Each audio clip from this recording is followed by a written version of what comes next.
है ना, प्यार वो जो है ना प्यार की भूल, प्यार की भूल में कमेंट्री है। हाँ क्या है? वो आपने देखा ना, आपको दिया था ना। नहीं, उसमें तो ये था कि वो प्यार को बनाए रखना पति पत्नी का, ये सब हाँ, तो वही सब बोलना है ना आपको कि लोग मियाँ बीवी कैसे हो जाते हैं, है ना। इसको बांध लीजिए ना, ज़्यादा अच्छा रहेगा, वो जैसे एंगल बताए थे आपने, है ना। हाँ, ये सुनिए, लड़की भी है साथ में। अच्छा। हाँ, ऐसे बांध दो, हाँ बराबर है।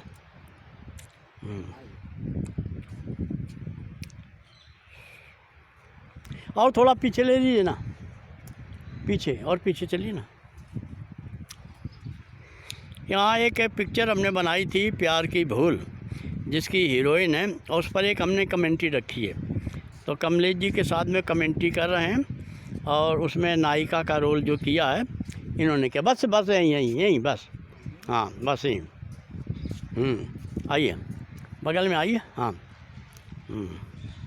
तो नायिका का रोल सिमरन जी ने किया और आलिया खान ने, और ये कमलेश जी उस सीन में तो नहीं है, लेकिन कमेंट्री कर रहे हैं कि उसका जो मीनिंग है, फीलिंग है कि पति पत्नी को इतनी दूरियां नहीं बनानी चाहिए, और पति को नौकरी करने के लिए विदेश नहीं जाना चाहिए कि पत्नी सालों साल उसके वियोग में रहे, और घर परिवार का, फैमिली का रिश्ता कैसे मजबूत करना चाहिए, उसमें एक कमेंट्री है जो कमलेश जी बोल रहे हैं। बोलिए कमलेश जी। कैमरा।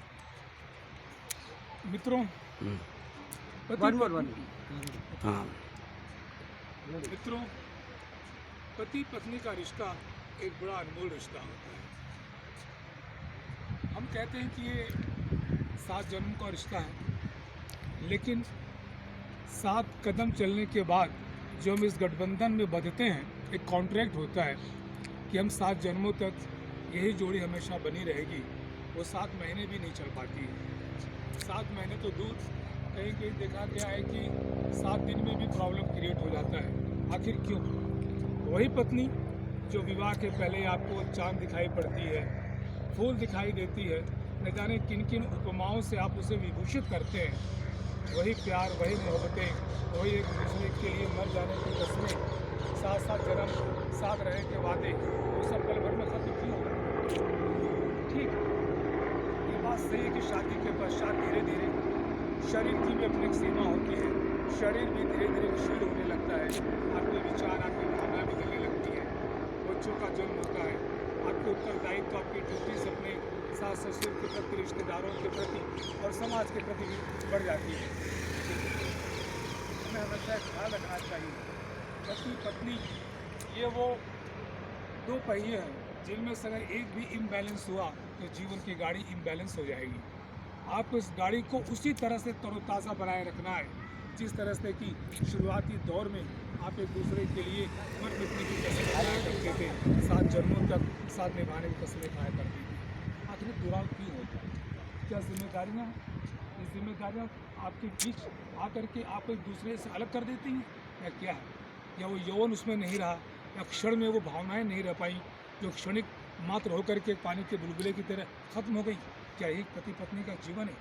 नहीं मित्रों, देखिए, पति या पत्नी हर एक को प्रशंसा अच्छी लगती है, फ्लैटरिंग नहीं, झूठी प्रशंसा नहीं, लेकिन जब भी आपको मौका मिले पति पत्नी की प्रशंसा करे और पत्नी पति की करे। और एक स्पर्श बहुत बड़ी चीज़ होती है मित्रों, कि हम मानते हैं कि आजकल, पहले तो जॉइंट फैमिली हुआ करती थी जहाँ मिलना जुलना इतना आसान नहीं होता था, लेकिन कहीं ना कहीं स्पर्श जीवन के हर मोड़ पर मायने रखता है। आप ऑफिस से आए, ऑफिस जाते समय पत्नी को एक प्यारा सा हक दें, उसे मुस्कुराएं, सीने से लगें, हाथ मिलाएं, स्पर्श करें एक दूसरे को, तो उससे रिश्तों में मिठास होती है, उसमें मजबूती आती है और रिश्ता अपने यौवन को प्राप्त करता है। लेकिन हम देखते हैं आजकल शादी के तुरंत पश्चात आप देखेंगे डिवोर्स की केसेस आ गई। सुप्रीम कोर्ट ने यहाँ तक कमेंट कर दिया है कि लोग शादी बाद में करते हैं और डिवोर्स पिटीशन पहले कोर्ट में दायर कर देते हैं। क्या यही हमारी मोहब्बत है? क्या यही हमारा प्यार है? दोस्तों, शादी के पहले तो लोग इस तरह के शेर कहते हैं कि मेरी ये जुस्तजू थी कि कोई मुझसा मुझे मिले, मुझे क्या खबर थी कि तुम भी इसी जुस्तजू में हो। आखिर ये जुस्तजू, ये इच्छाएं, ये तमाम कहाँ चली जाती हैं? तो मेरा यही कहना है कि शादी के बाद निसंदेह आपकी रिस्पॉन्सिबिलिटीज़, आपके कर्तव्य बढ़ जाते हैं, शरीर में शिथिलता आ जाती है, पत्नी के भी आपके भी, लेकिन प्यार में शिथिलता नहीं आनी चाहिए। तो प्यार शिथिल न हो, प्यार को बनाए रखने के लिए ये नुस्खों को आप याद करिए। पत्नी की प्रशंसा कीजिए और पत्नी पति की प्रशंसा करे।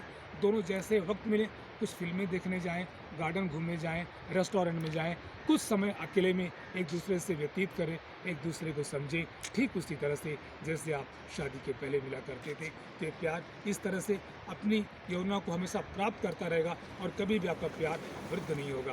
धन्यवाद। बहुत अच्छा कमलेश जी ने आपने समझाया है, और ये हमारी नायिका है जो इसमें मेन रोल कर रही हैं प्यार की भूल में।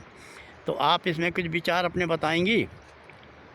सबसे पहले तो हस्बैंड और वाइफ दोनों को इस चीज़ का ध्यान रखना चाहिए कि वो एक दूसरे के लिए क्या महत्व रखते हैं, शादी से पहले क्या रखते थे और शादी के बाद क्या रखते हैं।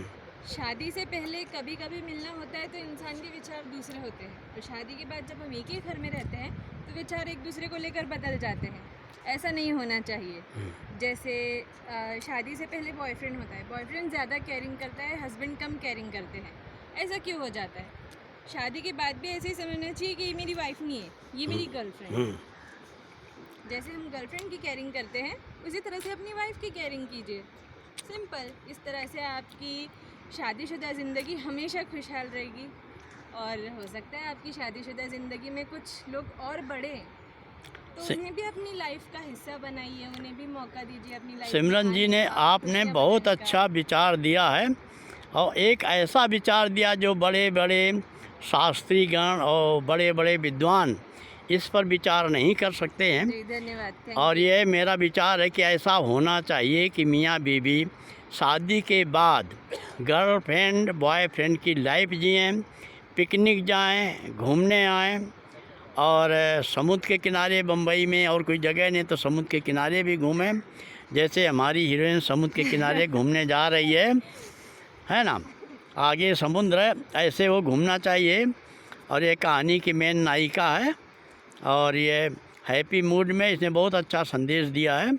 और इस पिक्चर को बहुत जल्दी OTT प्लेटफॉर्म पर रिलीज करेंगे। आप लोग देखिए और अपने विचार करिए। जय हिंद। हमें अपना प्यार दीजिएगा। हाँ, नमस्ते। हमारा तो प्यार आपको मिलेगा बाकी